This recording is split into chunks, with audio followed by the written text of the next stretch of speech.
नमस्कार, मैं हूं मदन राज और आप देख रहे हैं राज तक न्यूज। हमारे साथ सुभाषपा नेता मिथिलेश राजभर बलिया से जुड़ चुके हैं। मिथिलेश जी, राज तक न्यूज चैनल में आपका स्वागत है। जी बहुत बहुत धन्यवाद मदन जी। और जितने भी दर्शक देख रहे हैं उनका भी आभार प्रकट करना चाहूंगा। जी। सुभाषपा में महिलाओं का सम्मान नहीं हो रहा है। कहाँ नहीं सम्मान हो रहा है सर, सुभाषपा में ही तो महिलाओं का सम्मान हो रहा है। देखा जाए तो स्वदेव भारतीय समाज पार्टी में ही बहुत ज्यादा महिलाएं अपने आप को सुरक्षित महसूस करके पार्टी ज्वाइन किए हैं और पार्टी के नियमों और पार्टी की विचारधारा को मतलब विभिन्न जगहों का प्रचार प्रसार करने में लगी हैं। तो स्वदेव भारतीय समाज पार्टी में महिलाओं का बहुत बड़ा सम्मान है। अभी आपके ही नेता हैं, अभी इस्तीफा दे दिए हैं। सीमा जी कह रहे हैं कि उसमें अपमानित किया जाता है, महिलाओं का सम्मान नहीं है, कोई पूछता नहीं है, सिर्फ पिछलग्गू बन के घूमते रहो। देखिए मदन जी, आपको बता दूं कि मैं एक मतलब प्रेस वार्ता में मैंने कहा था एक मीडिया बंधु से कि जब अपना स्वार्थ सिद्ध कहीं नहीं हो पाता है तो अपना सिर्फ स्वार्थ सिद्ध करने के लिए लोग दूसरा स्थान का चयन करते हैं, यानी दूसरे रास्ता का चयन करते हैं। तो आपका कहने का मतलब है कि उनका वो स्वार्थ सिद्ध हो गया तो पार्टी छोड़ रही है।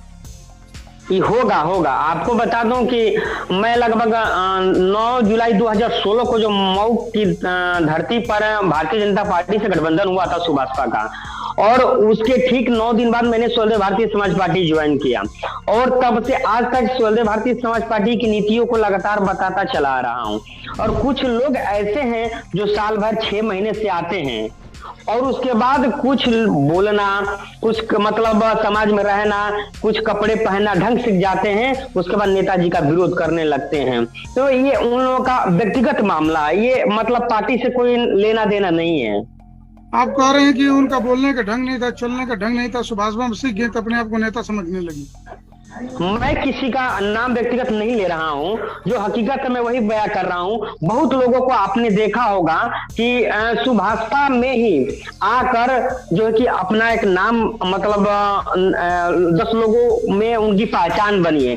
जब 10 लोग पहचान आ जाते हैं, 10 लोग जाने लगते हैं, तो वो लोग अब ये सोचते हैं कि नहीं चला जाए कहीं और, हो सके कि वहां पे हमको कुछ मतलब धन इकट्ठा करने का मौका मिलेगा। अगर आप किसी का अगर नाम लेना चाहें तो आप नाम लेंगे तो मैं किसी के बारे में बता सकूंगा। नेताजी कह रहे हैं पूर्व नेत्री की सुभाषपा में भी सिर्फ झंडा डंडा धोते रहो, बाकी कोई है नहीं उसमें कुछ। अच्छा, ये बताइए, जब वो पार्टी ज्वाइन की होंगी तो पार्टी का जो भी विचार था या विचारधारा होगा उसी से प्रभावित होकर पार्टी ज्वाइन की होंगी। तो आपको बता दूं कि पार्टी की विचारधारा पहले जैसी थी आज भी वही है। आखिरकार पार्टी की विचारधारा बदला नहीं है, लेकिन उनकी विचारधारा बदला है। तो इससे यह सिद्ध होता है कि वो अपना स्वार्थ सिद्ध करने के लिए वो लोग दूसरे रास्ता अपनाने का प्रयास कर रहे हैं। अभी वो कह रही थी कि रतसर में जो मीटिंग था सुभाषपा का, जो सावधानी यात्रा पहुंची थी रतसर बलिया में, जी वो कह रही थी कि मंच पर सम्मान नहीं मिल रहा था, जितने बलिया के नेता थे सभी को उतार दिया गया था। तो उतरो ये किसमें कितनी सच्चाई है, आप बता सकते हैं? देखिए वो तो किसको उतारा जा रहा था, किसको क्या कहा जा रहा था, ये हमारे संज्ञान में नहीं है। लेकिन जो भी बात कर रहे हैं वो लोग उनकी बात होगी। लेकिन वो मंच था, प्रदेश स्तर के नेताओं का था, राष्ट्रीय स्तर के नेताओं का था, और हम लोग के घर यानी कि बलिया में कार्यक्रम था। तो विभिन्न जनपदों से अगर जो कार्यकर्ता हैं उनका सम्मान देना गांव वाला का काम होता है। तो इसमें नाराजगी अगर वो जता रहे हैं तो गलती उनकी है। आप कहते हैं कि आपका कहने का मतलब कि अतिथि देवो भव, यानी जो बाहर से है उसका सम्मान करना चाहिए। जी बिल्कुल बिल्कुल सम्मान करना चाहिए। उसको चेयर पर बैठाइए, आप भले ही नीचे बैठ जाइए, क्योंकि सम्मान करना चाहिए। अभी राधिका पटेल जी का जो ऑडियो वायरल हुआ, इस पर क्या कहेंगे, आपकी प्रतिक्रिया क्या होगी? देखिए अभी वो राष्ट्रीय स्तर का मामला है। मैं आपको बता दूं मदन जी कि हमारे भी कुछ ऐसे समुदाय के लोग हैं जो कुछ टिप्पणियां करते हैं नेताजी के बारे में, तो मैं भी कुछ शब्दों का उल्लंघन कर देता हूं, क्योंकि उसी के भाषा में अगर वो समझाया जाए तो हो सके समझ जाए। तो हो सके कि राष्ट्रीय नेत्री जो हमारी है राधिका पटेल जी, हो सके कोई व्यक्ति होगा जो उसी के भाषा में वो समझाने का प्रयास कर रही होंगी। लेकिन यह मानना राष्ट्रीय नेतृत्व है, जो राष्ट्रीय नेतृत्व उस पर अपना विचार करेगा। अभी जो मामला सामने आ रहा है, सीमा जी इस्तीफा दे दी आपके पार्टी के ऊपर, बोल रहे थे कि मैं जब जिला अध्यक्ष बना तभी से हमारा विरोध चालू हो गया, इसमें कितनी सच्चाई है?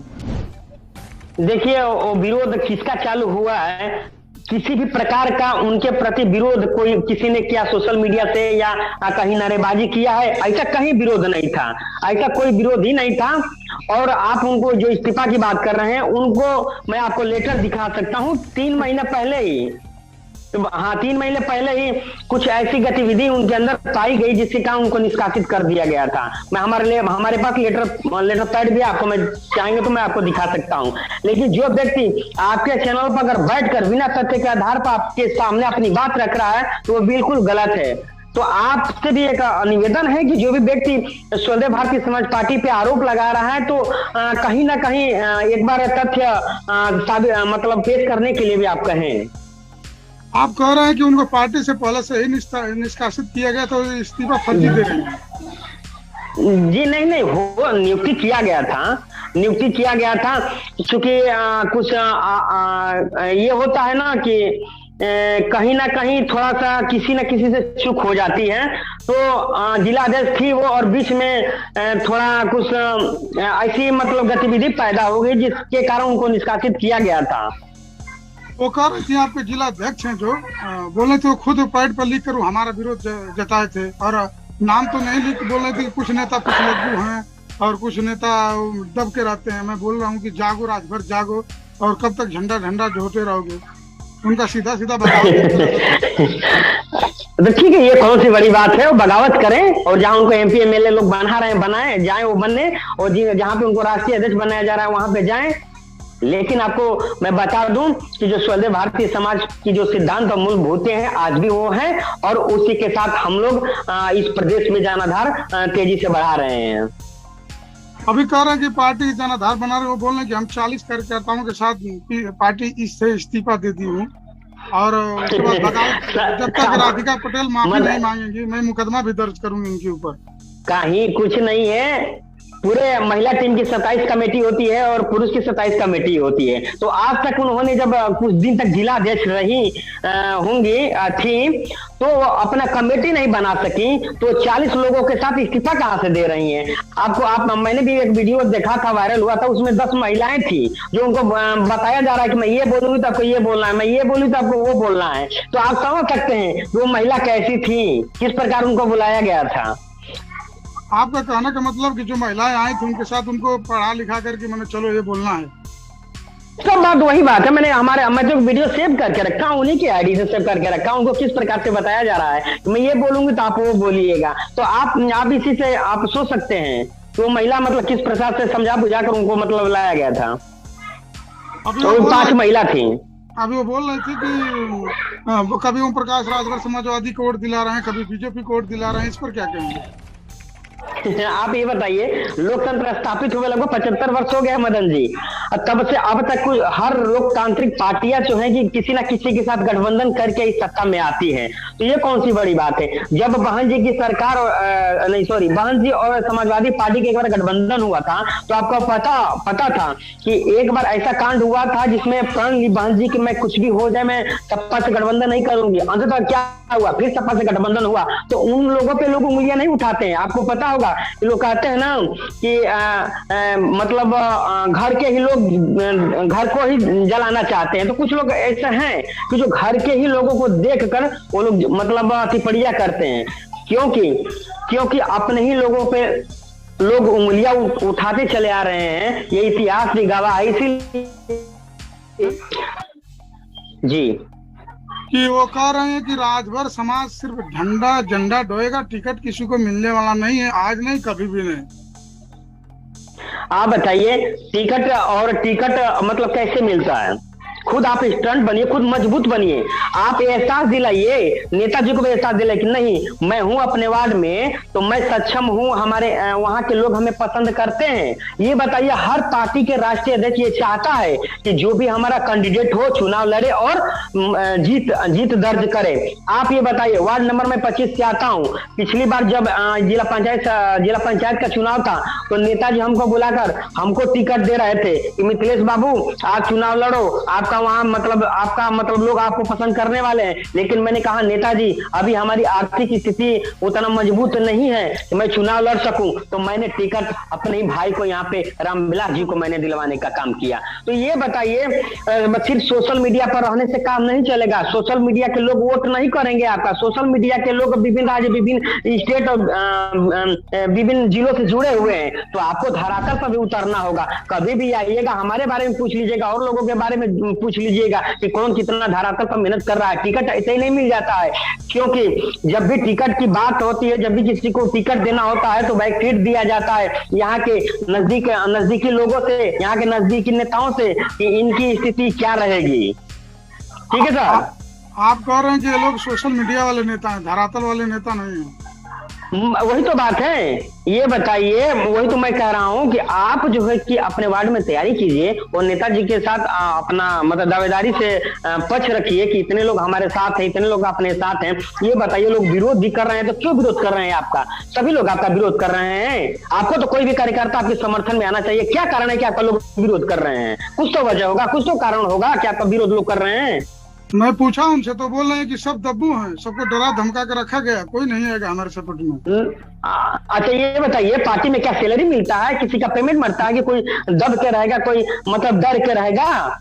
यहाँ पे नेताजी की जो मेन विचारधारा है, शोषित वंचित अल्पसंख्यक और पिछड़ों की आवाज को उठाना और बुलंद करना, उसी को हर व्यक्ति चाहते हैं कि हर समाज को हक की समान मिले। तो मतलब मिले। आखिरी में वो कह रही थी कि मैं राजभरों को जगाऊंगी और बगावत जारी रहेगा। ओम प्रकाश राजभर के खिलाफ मैं बोला भी था कि आप आपत्तिजनक लिखी हैं, तो ओम प्रकाश राजभर मुर्दाबाद तो बोले कि हमारा कोई नहीं सुना तो मैं करूं क्या। आप ही बताइए, 2002 से मान नेताजी तो जगाते चले आ रहे हैं। नेताजी से सबसे बड़ा संघर्ष करने वाला कौन, मतलब कहा जाए तो अभी कौन पैदा लिया है? थोड़ा बात कड़वी लगे लेकिन कौन पैदा लिया है? मैं भी जब से मैंने होश संभाला तब से माननीय ओम प्रकाश राजभर जी का नाम सुनता हूँ कि वो राजभर समाज के लिए ये किया, राजभर समाज के लिए वो के। राजभर समुदाय में और राजभर समाज में बहुत ऐसे नेता पैदा हुए जो समाज की बात कभी नहीं होता था। मुझे हर्ष होता है कि हर मीडिया अपने मतलब हेडलाइन में लिखती है कि राजभर ने, ओपी राजभर जी ने ये शब्द कहा। उस शब्द को सिर्फ सुनने के लिए 1-1 घंटे का वीडियो देखना पड़ रहा है। तो आप जानते होंगे कि जो है कि न्यूज वाले अपनी चैनल की टीआरपी बढ़ाने के लिए नेताजी का नाम इस्तेमाल कर रहे हैं। तो छोटे मोटे कार्यकर्ता हैं तो भाई वो तो टिप्पणी करेंगे ही, ताकि लोग हमको भी लोग जाने। कहने का मतलब आपका यह है कि समाज को गुमराह कर रही है सीमा राजभर। देखिए, वो क्या समाज को गुमराह करेंगी? जो समाज जिसके साथ रहता है उसके बारे में टिप्पणी करे तो जहां तक बेहतर है। जो समाज के बीच वो नहीं रहती है ना, समाज उनके साथ है, तो वो क्या मतलब वो करेंगी। आखिरी में क्या कहना चाहेंगे राजभर समाज को, भाजपा के नेताओं को, कार्यकर्ताओं को क्या संदेश देंगे? देखिए मदन जी, मैं आपको संदेश यही देना चाहूंगा कि जिस विचारधारा से 16 भारतीय समाज पार्टी का गठन हुआ था वही विचारधारा आज भी है। हाँ, कुछ आते हैं जो अपना स्वार्थ सिद्ध करने में लगे हैं तो लोग विरोध करते रहते हैं, और ये लोकतंत्र है, सफल लोगों का विरोध होता है, ये कोई बड़ी बात नहीं है। और यही निवेदन करूंगा कि जो भी मतलब इस प्रकार से बयानबाजी कर रहे हैं उनको जवाब भी दीजिए। जवाब देना भी उचित नहीं है क्योंकि उनके पास कुछ लिखने के सिवाय कुछ है नहीं। ठीक है, मिथिलेश राजभर जी, राज तक न्यूज चैनल में आप आए और समय दिए, इसके लिए आपका बहुत बहुत धन्यवाद। जी बहुत बहुत धन्यवाद सर।